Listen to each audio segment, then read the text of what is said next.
सभी श्रोता भाई बहनों को भगवान गिरि गोवर्धन नाथ जी के पूजन की बहुत बहुत बधाइयाँ। आस्था चैनल के सभी श्रोताओं को, भाई बहनों को, फेसबुक यूट्यूब पर कथा का रसास्वादन कर रहे सभी श्रोता भाई बहनों को भगवान गिरि गोवर्धन नाथ जी के पावन चरणारविंद का रस स्वादन प्राप्त हो, रस तत्व प्राप्त हो। बड़े सौभाग्यशाली हैं आप और हम जो भगवान गिरि गोवर्धन नाथ जी के पावन चरणारविंद का रस स्वादन करने का अपन सबको सौभाग्य मिला है। ठाकुर जी की कृपा, दया, उदारता। कल दीपावली का पूजन आप सभी ने करा। आप और हमने मिलकर खूब दीपोत्सव मनाया, माता लक्ष्मी को अपने घर में बुलाया। पर निवेदन है, केवल माता लक्ष्मी को ही अकेले नहीं बुलाना है। हमें माता लक्ष्मी से निवेदन करना है, माँ आप जब गणेश जी को लेकर आए तो बुद्धि के देवता को लाएं। आप जब गणेश जी को लेकर आए तो रिद्धि सिद्धि को भी लेकर आए। श्रेष्ठ बुद्धि, श्रेष्ठ विचार और मन का शुद्ध भाव हमारे भीतर प्रवेश करे।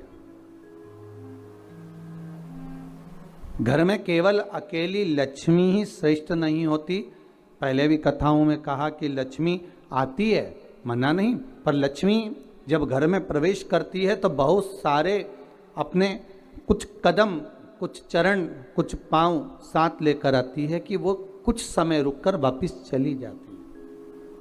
भगवान गिरि गोवर्धन नाथ जी के पूजन का महत्व हमको बताया गया। आप सभी के यहाँ गाय के गोबर के गोवर्धन जी बनते हैं और उनका पूजन हम सब करते हैं। पर इस पूजन का जो प्रमाण दिया गया, इस पूजन की जो महत्वता बताई गई, इस पूजन की जो श्रेष्ठता कही गई, वो हमें प्राप्त होती है श्रीमद् भागवत से। भगवान कृष्ण की अनुपम लीला से कि जिस समय भगवान कृष्ण ब्रजमंडल में भ्रमण कर रहे हैं,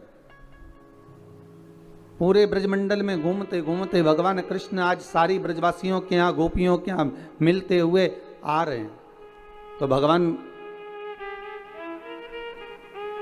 सारे ब्रजवासियों के यहाँ जब पहुंचे तो ब्रजवासियों से मालूम करा कि आखिर कारण क्या है जो आपके यहाँ इतना पकवान बन रहा है, इतनी मिठाई बन रही है, इतना इतना साज सजाया जा रहा है। और अगर सारे ब्रजवासियों से भगवान कृष्ण पूछ रहे हैं, ब्रजवासियों ने ये नहीं कहा कि हमने लक्ष्मी पूजन की तैयारी करी है। ब्रजवासी तो ये कह रहे हैं कि हमारे यहाँ इंद्र की पूजन होती है और वो इंद्र के पूजन होती है तो हम उस इंद्र के पूजन के लिए इतना सारा पकवान तैयार करें। हमने जो इतना सारा भोग तैयार करा है, इतना सारा पकवान तैयार करा है, ये इंद्र की पूजन के लिए करा है। तो भगवान कृष्ण ने सारे ब्रजवासियों से बात करते करते करते करते पूछते पूछते तब एक बुजुर्ग, एक बूढ़ी माता के पास पहुंच गए। एक बूढ़ी माँ के पास जाकर पूछा, माँ आप बताओ कि इतना सारा पकवान क्यों तैयार किया जा रहा है? ये इतना सारा भोग किसके लिए तैयार किया जा रहा है? तो महाराज वो बूढ़ी माँ कहती है, अरे कान्हा तुमको नहीं मालूम क्या, अपने यहाँ दीपावली के इस पावन अवसर पर, अब दीप उत्सव के पावन अवसर पर हम इंद्र की पूजन की तैयारी कर रहे हैं। अच्छा, तो इंद्र के पूजन क्यों? तो कहा वो लक्ष्मी देता है, जल बरसाता है और जल वृष्टि होती है ना, तो उस जल वृष्टि के बल पर हमें कुछ फसल प्राप्त होती है, चारा प्राप्त होता है जिससे गौएं चरती हैं, और वो गाय जो चरती है ना, उसका जो दूध मिलता है, उस दूध से हम मक्खन बनाकर अपना यापन करते हैं। भगवान कृष्ण कह रहे हैं माता जी,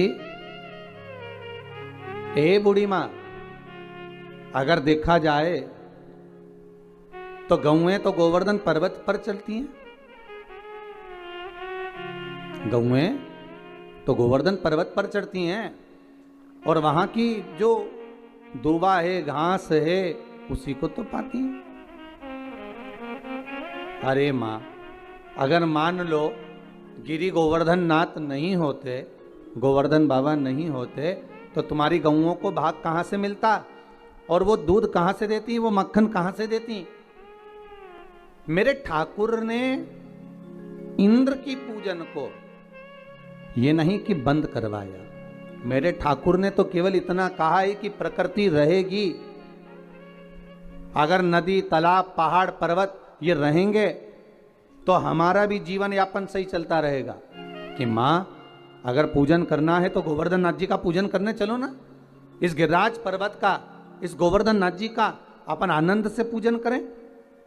माता एक बूढ़ी माँ को समझाया, तब यशोदा जी के पास गए और यशोदा मैया के गले में बैया डालकर मेरे ठाकुर जी कह रहे हैं, माँ अब आप क्या कर रही हो। माँ कहती है, इंद्र के पूजन की तैयारी। माँ, इंद्र का पूजन नहीं, गोवर्धन नाथ जी का करो, गिरिराज बाबा का। कौन है गोवर्धन नाथ?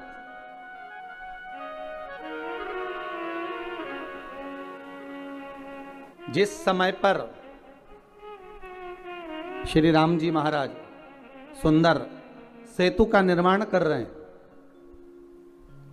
नल नील पत्थर को राम नाम लिखकर छोड़ रहे हैं, और जो सेतु बनाया जा रहा है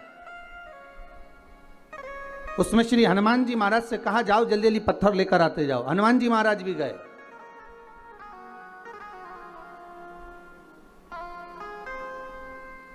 महाराज और हनुमान जी महाराज गए और गिरी गोवर्धन नाथ जी को उठाकर लिया है। अब पर्वत को लाते लाते लाते लाते उन्होंने कहा, इतना विशाल पर्वत है, एक ही जगह पर रख दूंगा तो बस वहीं से मार्ग बन जाएगा। पर लाते लाते इतने में सूचना मिल गई कि अब तो इस सेतु का निर्माण हो चुका है, अब सेतु का निर्माण हो गया, अब नहीं लाइए, आप उसको रख दीजिए, जहां से लेकर आ रहे हो वहीं पर रख दीजिए, जहां पर हो वहीं रख दो। श्री गोवर्धन नाथ जी को सारे बंदर, जितने भी बानर थे, सारे के सारे जो पर्वत ला रहे थे, हनुमान जी ने जैसे ही गोवर्धन नाथ जी को नीचे रखा, सारे बानरों ने उनके ऊपर शिलाओं को रखना प्रारंभ कर दिया। प्रारंभ करा तो गोवर्धन नाथ जी की आंखों में जल भर गया और जल भर कर श्री हनुमान जी से बोले, हनुमान तुम राम काज के लिए मुझे लेकर जा रहे थे, पर तुमने मुझे बीच मार्ग में रख दिया है। अगर मुझे भगवान नहीं मिले तो हे हनुमान, मैं तुम्हें श्राप दे दूंगा कि तुम्हारी भी सेवा करने वाला बीच मार्ग में रह जाएगा। हनुमान, जिसको मिलाने के लिए लेकर आए हो, कम से कम एक बार उसका दर्शन तो करा देते, एक बार उससे मिला तो देते। हनुमान जी की आंखों में जल भर गया। हनुमान जी महाराज ने राम जी से जाकर कहा, नाथ वो गोवर्धन पर्वत तो मुझे श्राप दे रहा है, गोवर्धन नाथ जी की वो कंदराएं मुझे श्राप दे रही हैं। बाबा राघव जी, हे प्रभु जी, आप बताओ मैं क्या करूं। भगवान राम जी ने कहा, गोवर्धन पर्वत से जाकर कहो तुम चिंता मत करो, अभी त्रेता के अंतर्गत तुम्हें लेकर आ रहे थे, तुम विश्राम करो इसी जतिपुरा में, ब्रजमंडल में। जब भगवान राम का अगला अवतार होगा, कृष्ण अवतार, तब स्वयं भगवान कृष्ण, आप जो प्रतीक्षा कर रहे हो, जो बाट जो रहे हो, जो इंतजार कर रहे हो, भगवान स्वयं राम कृष्ण का अवतार लेकर आएंगे और भगवान कृष्ण बनकर आकर आपकी पूजन करेंगे। देखिए, शिव महापुराण में भी पहले वर्णन किया कि आप अगर इंतजार कर रहे हो, आप भगवान की बाट जो रहे हो, इंतजार कर रहे हो, प्रतीक्षा कर रहे हो, विश्वास रखकर भगवान का भजन कर रहे हो, एक दृढ़ता बनाकर, एक भरोसा रखकर, विश्वास रखकर, दृढ़ता रखकर अगर भगवान की भक्ति में डूबे हो, तो ये पक्का है, आज नहीं तो कल मेरा महादेव, मेरा ठाकुर, मेरा राम, मेरा कृष्ण आपको मिलेगा जरूर, प्राप्त जरूर होगा। भगवान गोवर्धन नाथ जी के चरणों में माता यशोदा को लेकर, ब्रजवासियों को लेकर भगवान कृष्ण पहुंच गए और गिरिराज बाबा की पूजन करने के लिए बैठ गए। अब ध्यान दीजिएगा महाराज, यहां पर भगवान कृष्ण गोवर्धन नाथ जी के सामने सारी सामग्री लेकर जो जो बनाकर लाए थे सब रख दिया और सब रखकर हाथ जोड़कर बैठ गए। अब भगवान सारे ब्रजवासी आपस में बात कर रहे, इस पत्थर में से कोई देवता निकलेगा, पर्वत में से कोई देवता निकलेगा। अब देवता कैसे निकले? सारे ब्रजवासी बात करने लगे, ये नंद बाबा को छोरा ने तो पूजन करा दी, पर इसमें से कोई देवता निकलेगा ही नहीं। इंद्र होते तो अभी तक खाकर चले जाते, भोजन कर कर चले जाते। जब भगवान प्रकट ही नहीं हो रहे, भगवान कृष्ण ने हाथ जोड़ा, हे गोवर्धन बाबा बड़ी कृपा करिए दयालु दाता, आइए प्रकट होइए, ब्रजवासी आपके लिए इतना सामग्री बनाकर लाए हैं, आप पाइए। भगवान कृष्ण का तो कहना ही था, भगवान कृष्ण का ही एक अंश अवतार गोवर्धन पर्वत में से प्रकट हो गए गिरिराज बाबा। हजारों हाथ कर लिए, भोजन करना प्रारंभ करा।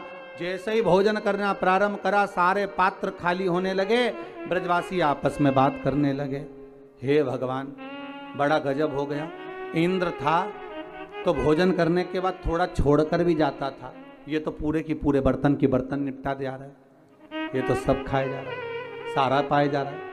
भगवान कृष्ण ने सब ना तो भगवान हाथ जोड़कर बोले, हे गोवर्धन नाथ दादा कृपा करिए बाबा, इन ब्रजवासियों के लिए थोड़ा सा प्रसाद छोड़ दीजिए। गोवर्धन नाथ जी ने आवाज कर कर कहा, आकाशवाणी कर कर कहा, सुनो कृष्ण, इन ब्रजवासियों ने मेरे को खाने से रोका है, इसलिए आज के बाद मैं केवल भाव से जीवने के लिए आऊंगा। और महाराज तब से मेरे गोवर्धन नाथ भाव से जीवते। आप भी अपने घर में जब भोग लगाते हो, एक कटोरी सामग्री बनाकर भगवान के सामने रख दो और एक कटोरी सामग्री बनाकर अलग रख दो। दोनों में जो स्वाद होगा, जो भगवान के सामने रखी है उसका स्वाद अलग होगा, जो अलग से रख दी फ्रिज के ऊपर फ्रिज के अंदर उसका कोई स्वाद नहीं है, पर भगवान के सम्मुख में जो पहुंच गई उसका स्वाद बढ़ गया। अब भगवान कृष्ण ने जो ब्रजवासियों के साथ में मिलकर गोवर्धन नाथ जी का पूजन किया है, आज ही के दिन गिरिराज पूजन के दिन, दीपावली के दूसरे दिन जो गिरिराज बाबा का पूजन किया गया, वही गोवर्धन पूजन की कथा आज चल रही है, वही गोवर्धन चरित्र। जरा ध्यान दीजिएगा, गोवर्धन पूजन के दिन जो भगवान कृष्ण ने ब्रजवासियों के साथ मिलकर भगवान कृष्ण को भोग लगाया, गोवर्धन नाथ जी को भोग लगाया, वो 56 भोग नहीं था, वो अन्नकूट था। इसलिए आज भगवान गोवर्धन नाथ जी का अन्नकूट महोत्सव का एक आनंद है। 3 भोग होते हैं, अन्नकूट, 56 भोग और कुनवाड़ा। महाराज दीपावली के दूसरे दिन जो आप भगवान को भोग लगा रहे हो, ये अन्नकूट है। 56 भोग कब लगे? जब भगवान कृष्ण ने गोवर्धन पर्वत को अपनी उंगली पर लिया, 7 दिवस तक जलवृष्टि हुई। 7 दिवस भगवान पर्वत को अपने उंगली पर धारण कर कर रखे। एक दिन में मेरे श्री जी बाबा को, मेरे ठाकुर को, मेरे कन्हैया को, मेरे कृष्ण को एक दिन में 8 बार भोजन आता है। 7 दिन तक भगवान जब तक गोवर्धन पर्वत को अपनी उंगली पर धारण करके रखे, तब तक भगवान ने कुछ नहीं पाया। और जब 7वां दिन पूर्ण हुआ तो एक दिन में 8 बार भोग लगता था, इसलिए 7 दिन का 8 बार का भोज इकट्ठा करके भगवान के सामने रखा, तो सतवटु 56, ऐसे भगवान के सामने 56 भोग आया। तो आज जो भोग लग रहा है वो अन्नकूट है, वो अन्नकूट है महाराज। तो महाराज जो दीपावली के दूसरे दिन लगा वो अन्नकूट है। पर्वत उठाने के बाद 7 दिन का जो भोज इकट्ठा हुआ वो लगाया, वो 56 भोग है। और भगवान कृष्ण के साथ में सारे ब्रजवासी नंद बाबा के साथ में मिलकर जो भगवान गोवर्धन नाथ जी का प्रति समय पूजन करने जाते थे और जो भगवान को भोग लगाते थे, वो उसको कुनवाड़ा कहा गया। कुनवाड़े का मतलब है कुनवे के साथ, परिवार के साथ में जाकर भगवान को भोग लगाया जाए, वो कुंजवाड़ा है, वो कुंजवाड़ा है। महाराज सारे ब्रजवासी भगवान का पूजन करा, आ गए। देवऋषि नारद इंद्रदेव के पास पहुंच गए। महाराज नारद जी ने कहा, इंद्रदेव आपको मालूम है पृथ्वी पर आपका पूजन होता था, अब आपका पूजन बंद हो गया, ब्रजवासियों ने बंद कर दिया। किसके कहने पर? कहा नंद बाबा के छोटे से पुत्र के कहने पर तुम्हारा पूजन बंद कर दिया। इंद्र को क्रोध आया, अपार जलवृष्टि कराई, खूब जल, कहते हैं इतना जल गिरवाया और ऐसी मोटी मोटी बूंदें गिरवाई कि गोवर्धन नाथ जी के पत्थर की शिला पर, पर्वत पर आज भी बूंद के निशान हैं जो इंद्र ने बरसवाई। सोचिए, पर्वत पर पानी की बूंद के निशान है तो सांसारिक जीव का क्या हुआ होगा। जब क्रोध बरसता है तो ना जाने कितनों को लेकर चला जाता। क्रोध जब बरसता, क्रोध आया, सोचा अब क्या करा जाए। सारे ब्रजवासी भगवान कृष्ण के पास गए। लाला, तूने गोवर्धन नाथ जी का पूजन कराया था, लाला अब बचा ले। कन्हैया कहते हैं, ब्रजवासियों, जिसको तुमने अगरबत्ती लगाई, जिसको तुमने धूप बत्ती लगाई, जिसको तुमने दिया लगाया, जिसका तुमने पूजन करा, चलो उसकी शरण में चलते हैं। सारे के सारे उस गिरिराज बाबा की शरण में चले। बाबा गोवर्धन नाथ जी,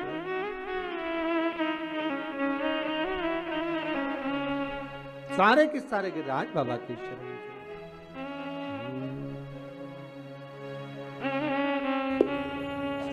सब के सब मिलकर गिरिराज बाबा के चरणारविंद में जाने लगे और बाबा के चरणों में पहुंचकर निवेदन करा है। गिरिराज बाबा से कहा, बाबा जलवृष्टि हो रही है, कृपा करिए।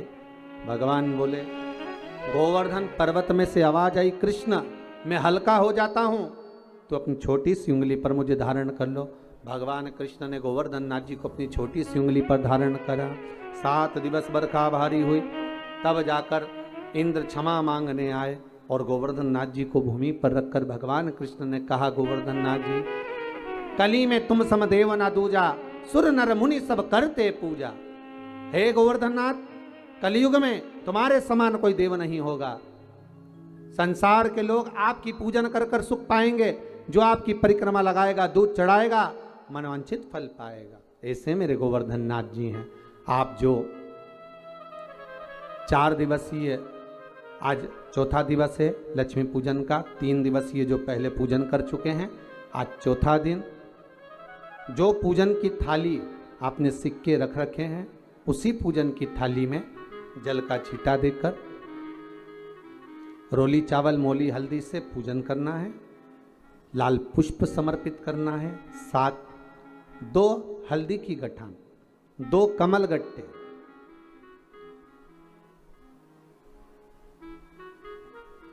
2 तरह का मीठा हो तो वो महाराज आप समर्पित करें। 2 अमरबेल के टुकड़े उस थाली में समर्पित करें और निवेदन करें माता लक्ष्मी से। 5 घी के दिए जलाएं, दीप प्रकट करें और माता लक्ष्मी की पूजन अर्चना कर कर भोग लगाकर माँ से निवेदन करें, माँ हम 5 दिवसीय आपकी आराधना कर रहे हैं जो दीप महोत्सव के रूप में। कृपा करो माँ, हमारे घर में धन वैभव लक्ष्मी का भंडार भरो माँ। माता से निवेदन करे और निवेदन करके माँ से तब 5 दीप उठाकर आरती करिए माता लक्ष्मी की और लक्ष्मी माता की आरती कर उन दीपों को, एक जहां गोवर्धन नाथ जी का पूजन आपने करा है, एक दीप वहां लगा दीजिए जो सुबह आपने गिरिराज जी का पूजन करा। दूसरा दीप पानी के परिंडे के पास लगा दीजिए जो हंडा आपने पानी का भरा हुआ है। तीसरा दीप घर के हॉल में जो मुख्य द्वार हो उसके पास में, जो मुख्य द्वार हो उसके नजदीक में लगा दीजिए महाराज। चौथा दीप तुलसी के क्यारे के पास लगाइए। 5वां दीप जहां पर माता लक्ष्मी का पूजन करा है वहां पर विराजमान कर दीजिए। ऐसे 5 स्थान पर 5 दियों को रखो। थोड़ी देर द्वार के पास में माता लक्ष्मी का आवाहन करो, माता लक्ष्मी से विनती करो, हे माँ आप हमारे घर में सदा विराजमान रहिए। और बाबा गोवर्धन नाथ जी से, गोवर्धन का मतलब होता है गौ मतलब लक्ष्मी, वर्धन मतलब वृद्धि, जो लक्ष्मी की वृद्धि करने वाले हैं, जो संपदा के देने वाले हैं, लक्ष्मी को प्रदान करने वाले हैं, ऐसे गोवर्धन नाथ बाबा आप हमारे घर में संपदा की वृद्धि करिए, लक्ष्मी की वृद्धि करिए। बाबा से निवेदन करो। महाराज, हे गिरिराज बाबा, तेरी कृपा, तेरी दया, माता लक्ष्मी की हम पूजन कर रहे हैं। ये भाव रखकर गोवर्धन नाथ जी का पूजन कर, स्मरण कर, माता लक्ष्मी का पूजन स्मरण कर। चौथे दिन की जब पूजन पूर्ण हो महाराज, तब अपन अगले दिन 5वें दिवस की पूजन का फिर क्रम लेवेंगे।